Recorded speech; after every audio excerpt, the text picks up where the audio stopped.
kabila ng pagtatapos ng madrama at maaksyong yugto sa Senado, heightened yung ating security. hindi pa rin natatapos ang palitan ng mga patutsada ni na Senator Ping Lacson at dating Senate President Alan Peter Cayetano. Sa isang post sa social media, binatikos ni Senator Lacson ang kinahinatnan ng Senado sa ilalim ng pamumuno ni Senator Alan Peter Cayetano bilang Senate President. Nagpahayag din ng panghihinayang ang senador sa nagastos ng Senado na 700 million pesos sa loob ng 28 araw na pamumuno umano ni Cayetano. Dumepensa naman si Senator Cayetano dito. Sabi ni Senator Lacson, sayang ang pera.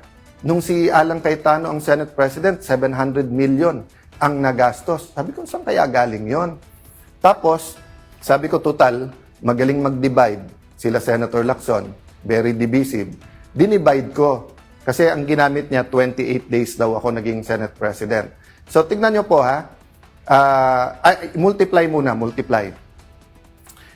Multiply mo ang 25 million na sinabi ni Senator Win na gastos ng Senate a day, i-multiply mo yon sa 28 days, and baliktarin mo naman, division. 700 divided by 28 days is 25 million. Yun din naman ang ginawa ni Senator Win. Tinignan niya lang yung budget ng Senado, tapos dinivide niya, nakuha yung 25 million a day. Kinumpute namin ang budget ng Senado per day is about 24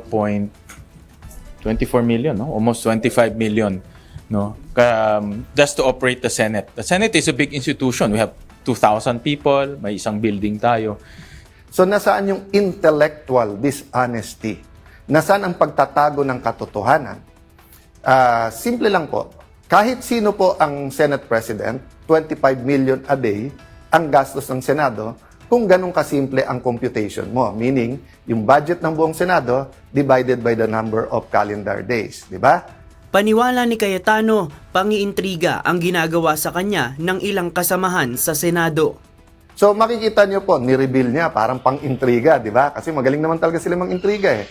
Nagte-take turns lang naman po, si Raffy Tulfo, si Erwin Tulfo, si Senator Ping Lacson, tapos yung iba sa grupo nila, yung tag team lang yun, para kayo naman mang-inis kay Alan, kayo naman magkalat ng hindi totoo, kayo naman magkalat ng ganito.